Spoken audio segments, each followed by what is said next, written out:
Bueno, para la gente que hemos organizado esta mesa desde Masala y que la hemos pensado un poco a nivel de contenido, el local tiene un significado bastante especial, más allá de lo que ahora mismo es directamente para nosotros, que es el espacio desde el que estamos trabajando y generando un medio de comunicación. Me remito al 92, que es un momento en el que generacionalmente muchos o la práctica mayoría de los que estamos ahora mismo en el Masala era cuando empezábamos a tener las primeras intuiciones políticas y a recibir los primeros medios, ya fueran informativos, ya fueran reflexivos, que estaban al margen de los más media. Y en ese momento, cuando se estaban realizando todas las movilizaciones contra el quinto centenario, contra la Expo de Sevilla, contra las Olimpiadas aquí en Barcelona, publicaciones como La Lletra A o El Resiste o Equinsa Azucena, otros medios que más o menos por ese periodo se iban generando, como Radio Pica, que creo que existía desde bastante antes, o Contrabanda, que creo que se generó unos años después, pero en cualquier caso a los que estábamos fuera de Barcelona nos llegaba a través de una caja de resonancia que era el local, y en esa época de 92 y alrededores fue la primera vez que empezábamos a saber que en la calle Lázara 1 bis había una especie de capital de la revuelta, a través de la que se nos canalizaban toda una serie de medios. En ese sentido, es casualidad que al final unos cuantos hayamos terminado haciendo un medio de comunicación desde ahí,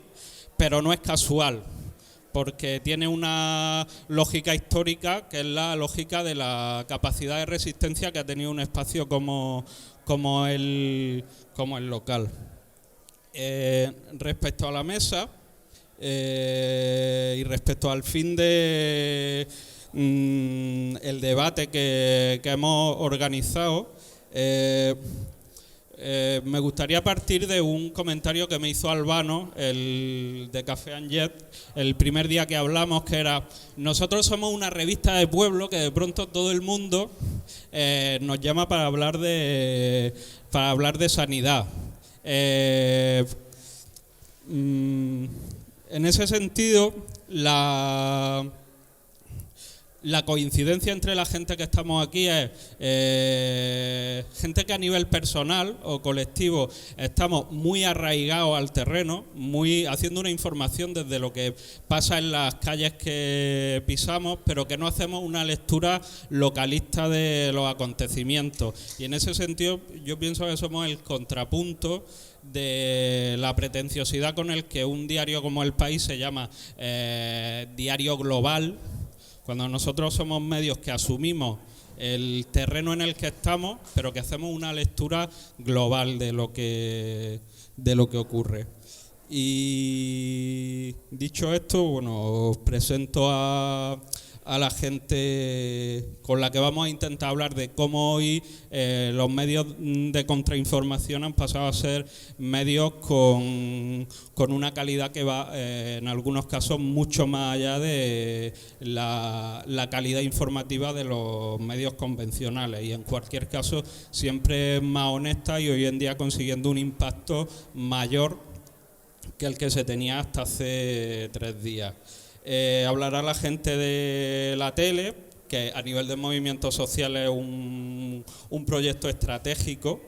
La gente de la agencia 29S, que es uno de los primeros ejemplos en los que medios escritos y audiovisuales colaboran y utilizan pues todos los recursos al alcance para hacer una cobertura de un determinado momento. La gente de La Directa, seguramente el proyecto más ambicioso de los últimos años en Cataluña a nivel de información alternativa. La gente de Café and Jet, que últimamente han conseguido generar un impacto en un tema de importancia como es la relación entre el poder político y los intereses de la sanidad privada. Hablaremos desde Masala y hablará Galapín, que es de las personas que conocemos que más sabe de redes sociales y de su uso político. Entonces, paso el turno a la gente de la tele. Bueno, hola, doncs nosaltres som la tele.cat, venim el Víctor i jo aquí a explicar-vos una mica, no tant el projecte perquè no volem donar una mica la xapa, però sí doncs, tota la intenció del... Se sent? Vale. Ara. Bueno, doncs som la tele.cat, actualment estem emetent al canal 37 del TDT. Som un projecte que porta des del 2003 lluitant per tenir un espai dintre del que és l'esfera de l'espectre radioelèctric, no? I la nostra intenció bàsicament és aconseguir tenir un canal de televisió que és lliure, que és 100% autogestionat, que no té dependències ni comercials ni directament polítiques, que seria el cas dels mitjans públics. I doncs això, no? La nostra lluita és aquesta, ser presents dins l'espai radioelèctric, donar l'opció i empoderar totes aquelles persones que tinguin una realitat a explicar sense intermediaris. Nosaltres, més això, som un col·lectiu que lluitem per tots els mitjans per preservar aquest espai, perquè considerem que és vital lluitar directament contra el paradigma actual de la televisió, no? Que és un paradigma bastant trist, en el qual només hi ha canals totalment condicionats a interessos comercials o ja he dit polítics, com són els canals públics. Llavors, no sé si vols afegir alguna cosa, Víctor? Doncs bàsicament això.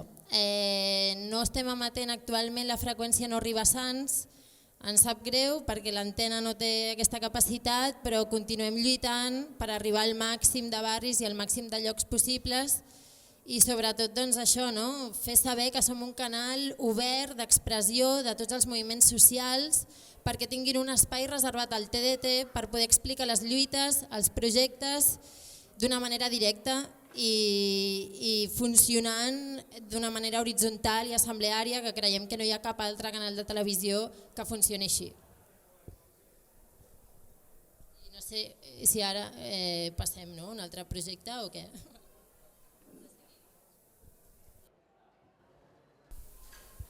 Jo, a part de participar a Contrabanda, Ràdio Lliure, autogestionada, farà ara 22 anys, però en quant a principis de funcionament jo crec que ja ho coneixeu i en realitat és molt semblant al de la tele, però en veritat vinc a parlar-vos de l'agència 29, que a l'ESA se'ns va caure a l'última vaga general per motius obvis. I bé, és una experiència que això de dir que és la primera a vegades fa por, perquè dius, jo què sé, amb l'anys que, 25 anys celebrant del local, jo llavors no estava per aquí voltant per saber què hi havia, però sí que ara mateix és com l'experiència més recent que tenim, on diferents mitjans, tant ràdios, la tele i altra gent que treballa amb audiovisuals, mitjans escrits, ja siguin en versió paper o només a internet, ens hem unit puntualment a les ocasions que hem cregut que era necessari, en aquest cas les vagues generals. Va començar el 29 de setembre de l'any 2010 i hem repetit l'experiència el 27 de gener del 2011 i el 29 de març d'aquest any.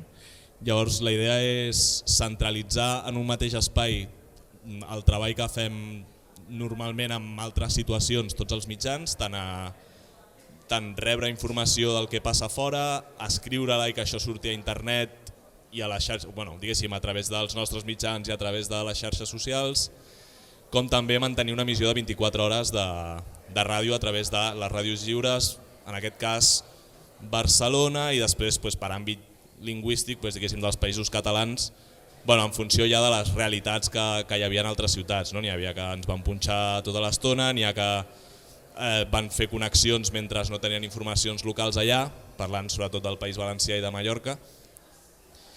I bàsicament es tracta primer d'unir esforços perquè la cobertura d'una vaga general com les que hem viscut darrerament potser s'escapa a l'abast d'un sol d'aquests mitjans i llavors unir-nos ens ha permès donar l'abast i segon, utilitzar tota una infraestructura, i potser ara parlo més de la part de ràdio, d'una infraestructura que estem mantenint regularment 24 hores al dia durant tot l'any, perquè aquell dia la gent la utilitzi, se la faci seva, és a dir, que és com una de les màximes, una ràdio lliure és una ràdio que està oberta a que quan passa algú fora la gent tingui l'hàbit de comunicar-se amb la ràdio i explicar en primera persona sense cap filtre què és el que està passant.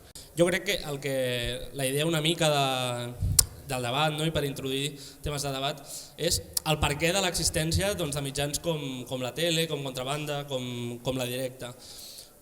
Jo crec que un dels motius de l'existència que ens empenya a existir és, primer de tot, trobar una alternativa al món del periodisme actual. El món del periodisme que es fa als mitjans de masses, als mass media, és un periodisme on abunda la precarietat, on abunda la censura, on no hi ha realment llibertat de premsa i on qualsevol persona que es consideri periodista i que vulgui fer periodisme no han pogut ser a gust. I per tant, jo crec que això ja de per si només justifica l'existència de mitjans lliures on poder dur a terme aquesta tasca. Tot i així, jo crec que un dels motius que més m'agradaria destacar és la funció d'arribar més enllà del cercle de militants, del cercle de persones convençudes, del cercle al que arribem amb jornades com aquestes, jornades com l'aniversari del local, repartint octavetes al nostre barri, és a dir, la gent que no ens coneix gaire bé, que potser mai ens escoltarà, intentar arribar a tota aquesta gent. Això com ho intentem fer?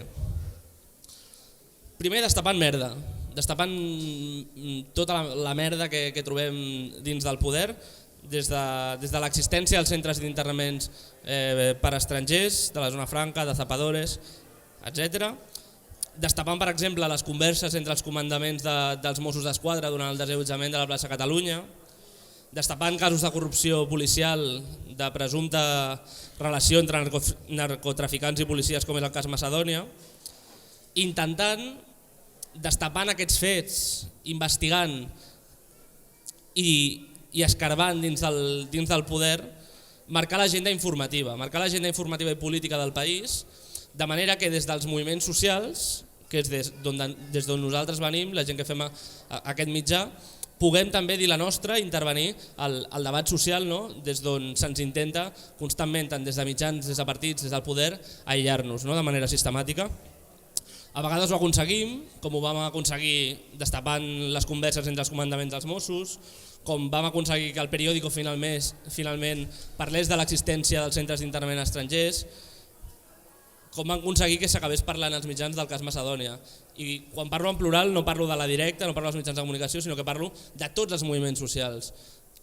Això, aquest intent per superar els cercles militants i arribar a més gent, de la que s'informa a través dels mass media, ens hem adonat que l'hem de fer pel màxim de vies possibles. És a dir, nosaltres vam néixer el 2006, fa més de 6 anys, aquesta primavera complirem 7 anys, i fins ara només ens hem dirigit a la nostra comunitat lectora a través de l'edició en paper. El que hem intentat, sobretot arran de l'aparició de la web el 3 d'octubre passat, aquest no, l'anterior, és a dir, fa més d'un any, és potenciar altres tipus de formats que jo crec que també són molt interessants perquè ens diuen molt del que és la comunicació popular i del que és la comunicació en general avui en dia, que és el format de web, el format xarxa, el format audiovisual, que des de la Directa encara no havíem pogut tractar i que estem intentant millorar i augmentar, i també a través de la presència a xarxes socials. Sobretot, el que crec, després de dir tot això, i ara sí que us vull intentar convèncer, és que els mitjans de comunicació que ens diem lliures, que ens diem autogestionats, som una eina, no som un fi en si mateix. Això què vol dir? Que som una eina d'algú, d'un nosaltres, dels moviments socials, i que per tant necessitem de vosaltres, que necessitem de nosaltres per sobreviure, diguem-ne, per existir. Nosaltres hi posem moltes hores, molta militància. La Directa, per exemple, som gairebé 200 persones que cada setmana o redacten un text, o editen, o corregeixen, o fan una fotografia o una il·lustració que d'alguna manera, que porten la Directa a un punt de venda voluntàriament, que d'alguna manera o altra fa possible el miracle setmanal, i no per la qualitat sinó pel procés que és fer-lo i que acabi sortint, que fan possible aquest procés. I per tant crec que és important que des de la gent que ha dut a terme espais i projectes brutals com és el del local, però sobretot de projectes nous que estan sorgint, perquè des del local jo crec que se'ns té en compte els mitjans i aquesta taula n'és una mostra, però sobretot dels nous espais socials que estan sorgint, que es tingui en compte, no? Que hi ha aquest bagatge d'anys, la tele va sorgir el 2003, Massala, parlaves del 92, no? Bueno, el local, els espais de contra... però Ràdio Pica, o sigui, tot el món de la contrainformació fa molts anys que existeix i per tant aprofitem aquestes eines que tenim per llançar-nos i per usar-les, no? Perquè és una eina per tots i per totes. I per acabar, a mi m'agradaria, sobretot per entrar al debat, després, llançar dues idees pràctiques pel que fa a la relació entre comunitats mitjans i moviments socials mitjans. La primera té a veure amb la creació d'equips d'investigació. És a dir, la tasca d'investigació és una tasca que als mitjans els requereix molta pasta, molts diners i per això no la fan. També perquè a molts no els interessa, però sobretot perquè no tenen diners, perquè el periodisme d'investigació ven i ven bastant. Per tant, tot i que costa pasta, el fet que vengués als mitjans faria que s'hi posessin mans a l'obra. Nosaltres no tenim aquesta pasta, o si en tenim poca, anem justos, però ens tenim a nosaltres mateixes. Tenim centenars, milers de cervells, centenars, milers de mans que estan cada dia al carrer, que estan investigant. El fet de pertànyer a un moviment social, de pertànyer a una organització, d'estar al teu barri, el que fa és que canviïs una mica el cervell, la configuració del cervell, la configuració de la mirada i que dubtis, que tinguis dubtes, que intentis anar més enllà, que intentis investigar. Això el que jo crec que ens ha de dur és a crear equips d'investigació entre mitjans de comunicació lliures i moviments socials que ens permetin treure l'entrellat de tot plegat. A la directa vam tenir un exemple fa molt poc, que és el suplement que vam fer amb la gent de la plataforma Aturem Eurovegas, on ens vam reunir periodistes i professionals entre cometes de la directa, de diversos àmbits, fotografia, maquetació, redacció periodística, etc., amb gent que estava lluitant contra Eurovegas, que estava defensant el Parc Agrari del Llobregat, que estava investigant els draps bruts de l'Adelson. La conjunció d'aquestes dues parts va fer que poguéssim treure moltíssima merda, que poguéssim treure un suplement que es va distribuir a totes les bústies del Baix Llobregat.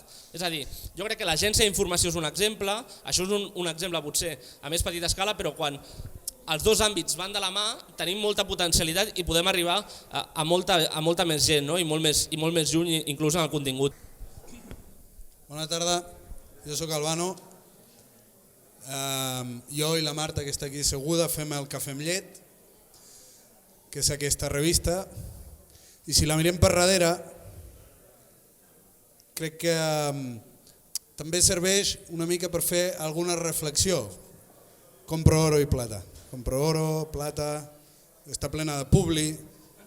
Ara no tant, però en alguna època posàvem anuncis de Convergència i Unió, fins i tot quan eren les eleccions locals. Escoltant tot el que expliquen i escoltant aquests projectes, veus que el Cafè amb llet és molt diferent a aquests projectes en aspectes essencials, crec jo, i a la vegada potser aquesta diferència tan gran, o sigui, a mi com a persona que fa el Cafè amb llet, m'és molt útil escoltar aquestes experiències que són, si voleu, jo ara faré una petita història, una petita introducció a com funcionem, però aquesta diferència tan gran que tenim i que ara explicaré, crec que pot servir per nosaltres aprendre altres maneres de gestionar i de fer la feina informativa i alhora per proposar o per compartir coses que nosaltres hem pogut veure, entre d'altres coses, per ser com som.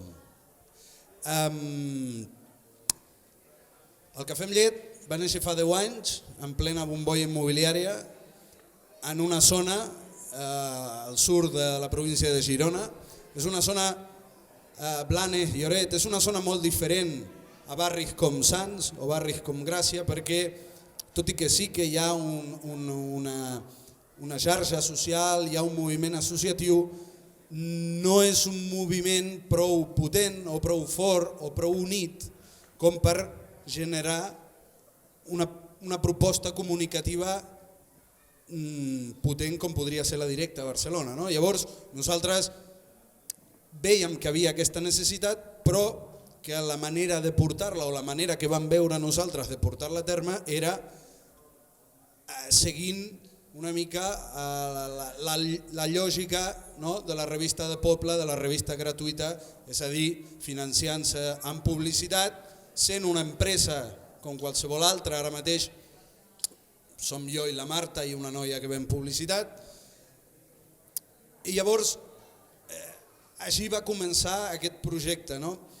Òbviament, clar, la publicitat és el diable, no? Perquè la publicitat condiciona, la publicitat pot exigir contrapartides. Com nosaltres, que vivim exclusivament de la publicitat, afrontem això? L'única garantia que podem donar als nostres lectors és prometre'ls que nosaltres posarem per davant de la publicitat l'honestedat, la veracitat i l'interès general. Clar, això té limitacions, ens poden creure o no. No tenim cap assemblea oberta, són la Marta i jo que ho decidim verticalment, una línia vertical que tot i ser vertical és molt curteta perquè està formada per 2 persones, vull dir que tampoc és una verticalitat així molt, però és vertical en el sentit de que ens aixequem al matí i diem el que volem, no? Sense gaire assemblea. Joder, después de 2 speakers como el Manu y el Albano, ves quién se pone ahora. Míralos con 4 notas. Nosotros hemos aprovechado esta mesa, conforme la íbamos montando, para debatir un poco algunas cosas que hasta ahora no nos habíamos parado a hablar. De hecho, conforme iba recogiendo los fragmentos de ese debate, he visto que en realidad el Masala, y creo que la inmensa mayoría de los proyectos, no empezamos nunca desde un planteamiento teórico súper elaborado, ni desde unos grandes principios. Empiezas con una serie de intuiciones, y es cuando el proyecto se convierte en algo con voluntad de permanencia, cuando realmente te paras a pensar un poco por qué haces lo que estás haciendo y por qué principios se rige lo que haces. Sería un poco existo, luego pienso, ¿no? A veces se hacen los relatos de una manera excesivamente coherente. Parece que cuando empieza una historia hay algo muy sólido ahí detrás, que empieza el día 1 y llega hasta el año 2012, y que toda esa historia es coherente, pero en realidad muchas veces cuando empezamos no sabemos por qué estamos haciendo lo que estamos haciendo, y es todo experiencia y experimento. Y de hecho nosotros en diferentes momentos sí que a lo mejor hemos debatido lo que hacemos, pero por lo general nunca nos hemos parado a pensar en qué grandes principios nos llevan a hacer lo que hacemos. El periódico, en el contexto que nace, tiene como dos lecturas. Por un lado, el contexto social es un momento en el que está el auge del movimiento antiglobalización, la expansión del movimiento de las ocupaciones en Barcelona, se están produciendo los primeros encierros de migrantes, y además coincide que justo en el centro histórico se está llevando a cabo la segunda fase de la reforma urbanística, que coincide con el boom inmobiliario.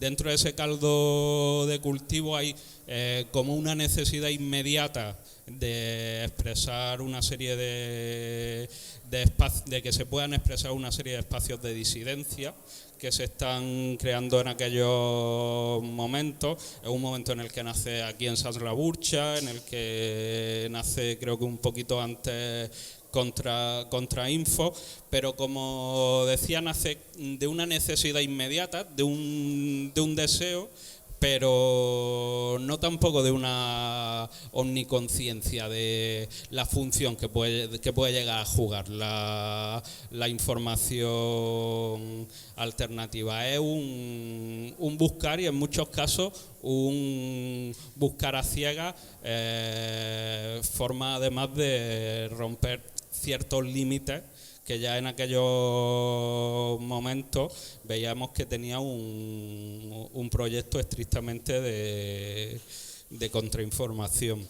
Com que em toca parlar de la part d'internet, començaré per coses que ja s'han dit i després aniré afegint altres coses que potser no han sortit. Per una banda, internet, efectivament, jo crec que una de les potencialitats que té és que és un lloc on ens empoderem, on nosaltres sempre diem que les xarxes són nostres, no? On les xarxes socials les construïm nosaltres i sense nosaltres no són res.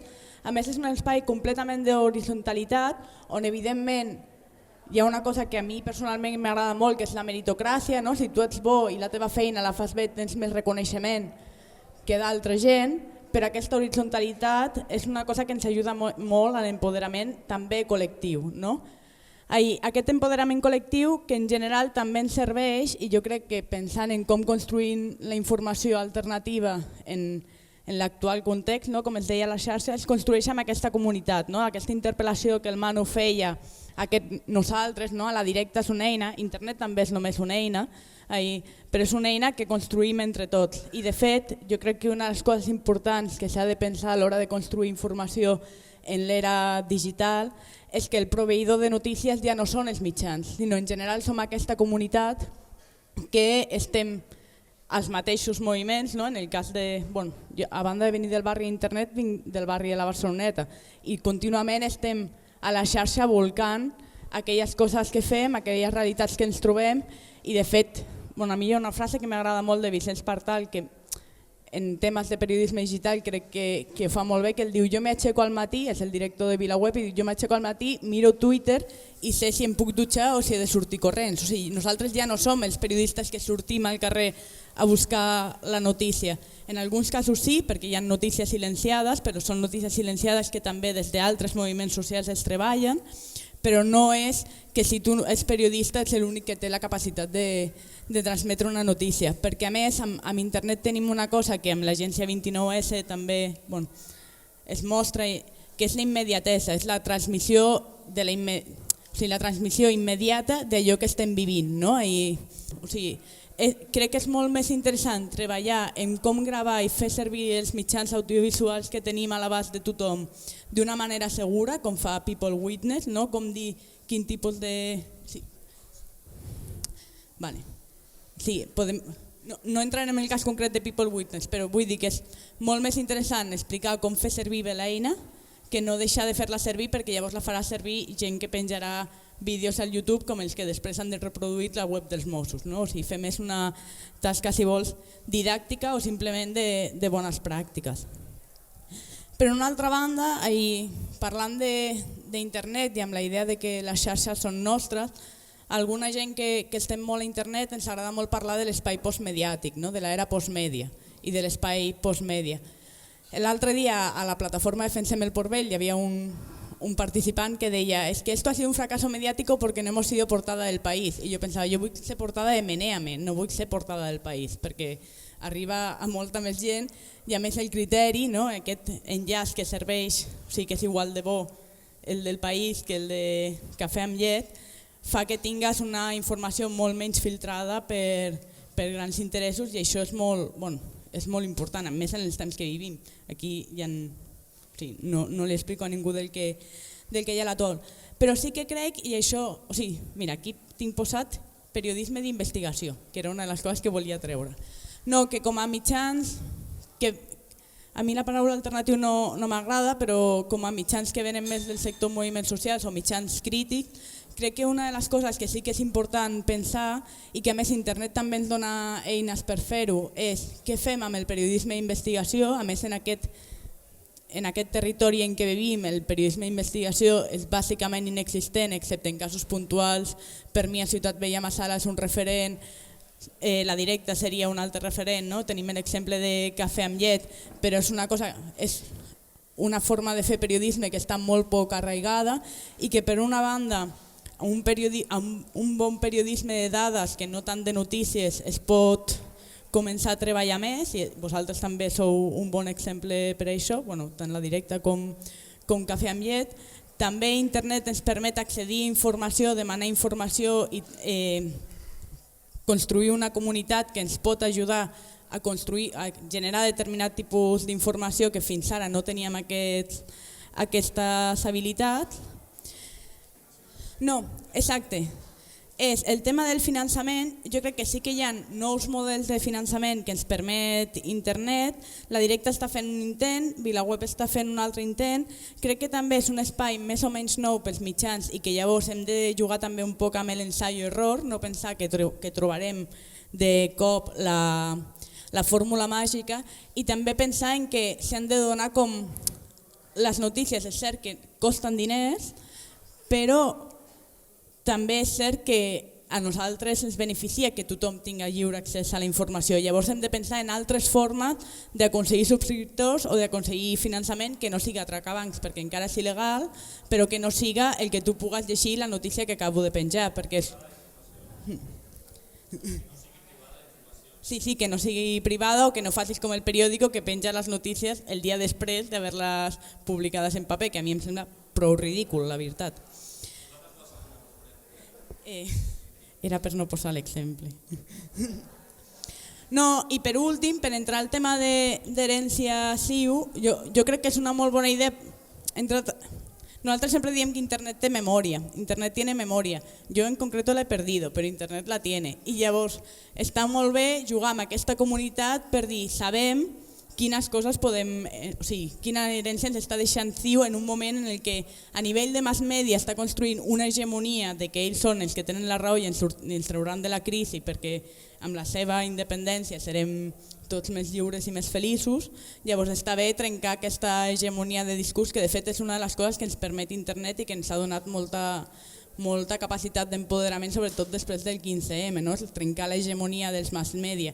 I de fet jo crec que en la directa i en el Masala Cafè amb llet també, són grans exemples. Masala, la repercussió que va tenir l'entrevista a l'Itziar González fa uns anys, no va tenir la repercussió que ha tingut l'entrevista a la Mercè Homs i jo crec que en part també és per el Masala 2.0, el que tots vam celebrar la seva arribada, i la directa jo crec que ara mateix és un mitjà molt més de referència pels mass media del que era abans de tenir la web i de tenir una implementació a nivell de xarxes socials.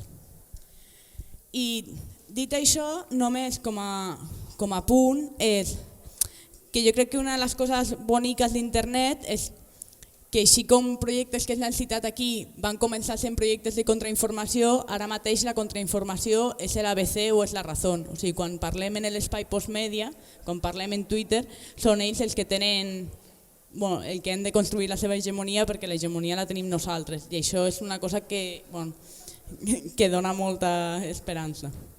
Ja està. Per un altre costat, està el tema del crowdfunding, el crowdsourcing. Acompanyant això, haurem de treballar molt, insisteixo, en la pedagogia de que els continguts no són gratis.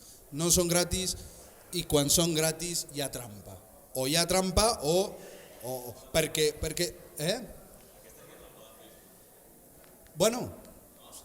sí, fem-ho servir. Mira, per exemple, tu deies l'herència de CIU.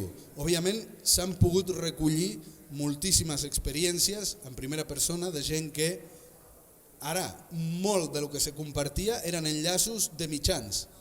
Per tant, a darrere hi havia el treball d'aquells mitjans que en el seu moment havien informat sobre alguna qüestió en concreta. Per tant, és un procés d'acumulació de coneixement. Jo ja sé el que és Facebook i no ho sé prou i YouTube m'ha censurat vídeos. Perfecte. Haurem de debatre. Ara, jo no renunciaré, els hi posaré tants vídeos que hagin de posar un munt de gent a censurar-los i cada vídeo que censuren els posen un problema amb ells, no a mi, amb ells. Jo tenir un vídeo censurat, per mi, és un avantatge. Per tant, que censurin aviam qui guanya. Per això dic que si anem al seu terreny, jo crec que si marxem del seu terreny, jo crec que els hi deixem una via lliure. De la mateixa manera que acceptem que la benzina de Repsol sigui la que paga o la que fa possible que fem revistes en paper.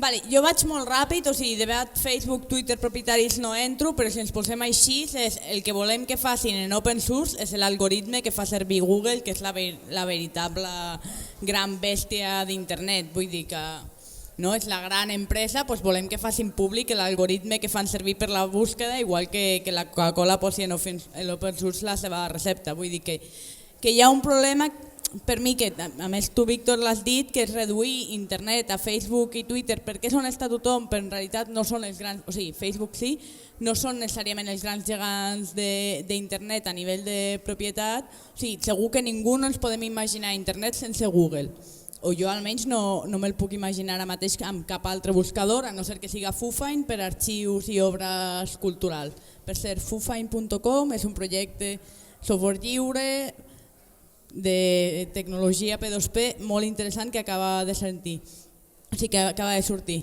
I després, 3 coses sobre el tema del crowdfunding, que ens hem trobat que hi ha hagut una proliferació total i que està bé, però que hi ha una part que també és com té moltes limitacions. Faig la part de spam, que és el Foro de Cultura Lliure que fem la setmana que ve. Presentem un estudi sobre la situació del crowdfunding a l'estat espanyol i Catalunya, també amb propostes de millora i recomanacions legals per fer que siga una eina més per l'empoderament col·lectiu i el finançament privat, públic, col·lectiu, no tant com és ara, que sí que ens queda molt en els cercles propers i crec que és interessant. El tema del crowdsourcing, crec que els primers que ho van treure és una gent yankee que es diu Kickstarter, per si es vol fer un cop dur, que està bé veure experiències prèvies.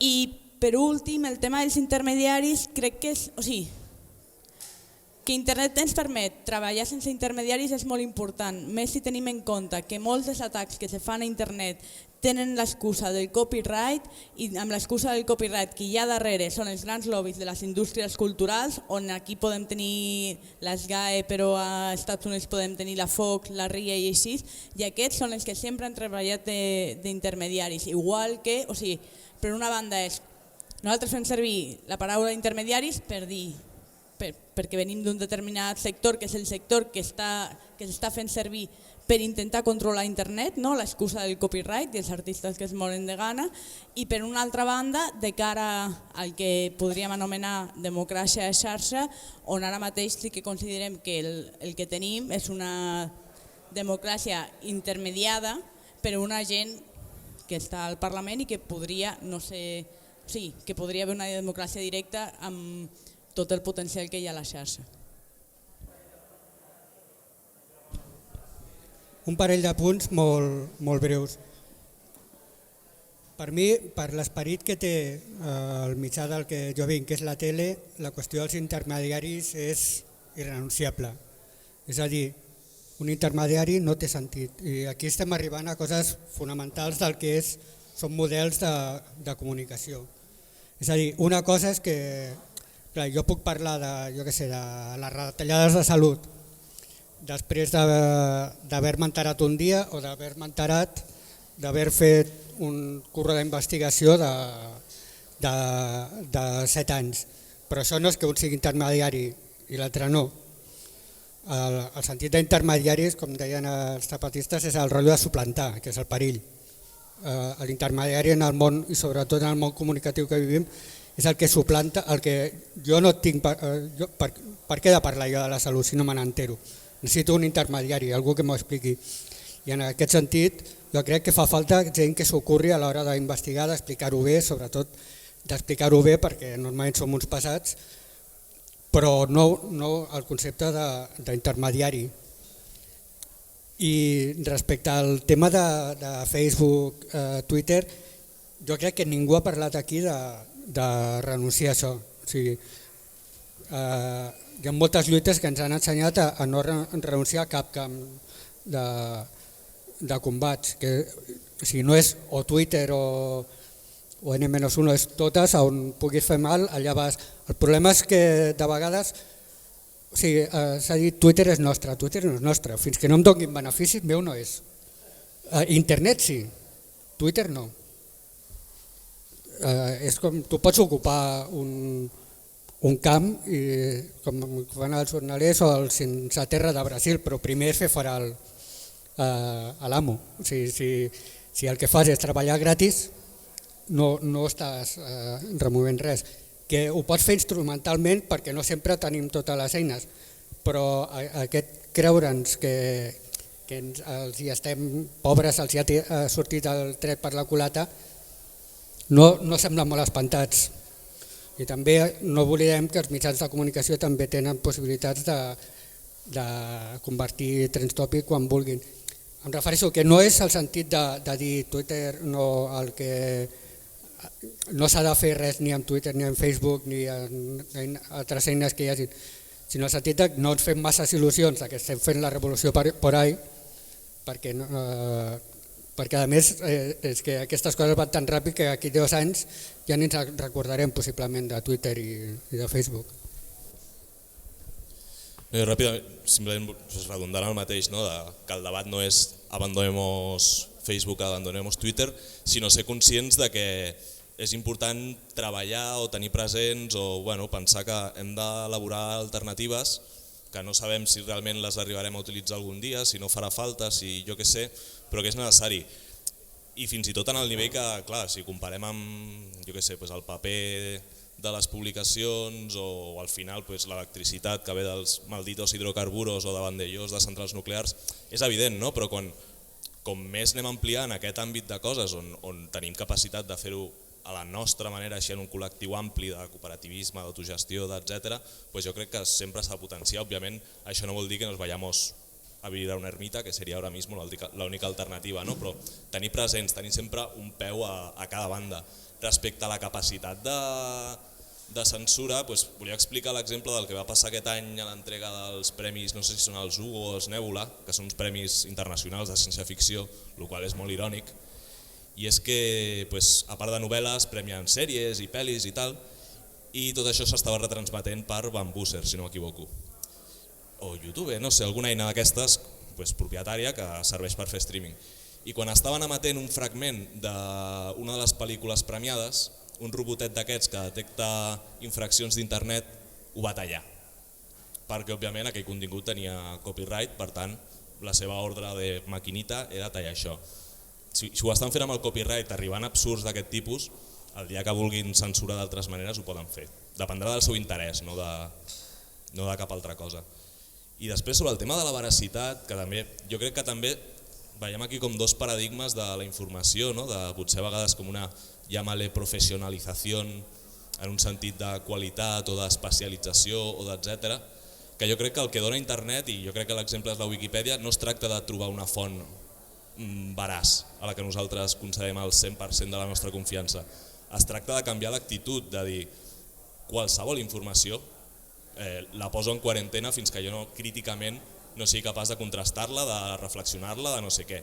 I l'exemple és la Wikipedia, no? Diuen, hòstia, és que a la Wikipedia hi ha coses que són imprecises, incorrectes, tendencioses. Sí, però ja ho sé. El problema és si agafo un llibre que té mogollon de prestigi, que pot ser igual de totes aquestes coses que he dit, però li dono aquesta autoritat a la persona. Jo crec que l'important és que com a receptors d'aquesta informació qüestionem l'emissor, no trobo un emissor que sigui el bo definitiu, sincer, honrat i en el que confio cegament. Jo crec que és un canvi de paradigma que hem de tenir amb això del crowd, que es eso de que todo el mundo tiene acceso, no solo a financiar, sino también a informar. Desde la mesa no hay más palabras. Si no hay ninguna intervención ni ninguna pregunta desde el público, cerramos ya.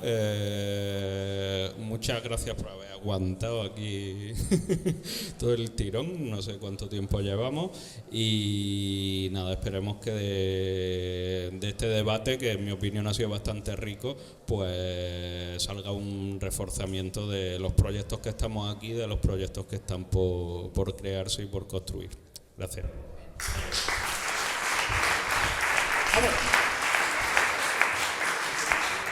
Como parte armada del brazo digital de Masala, masala.cat @masalacv.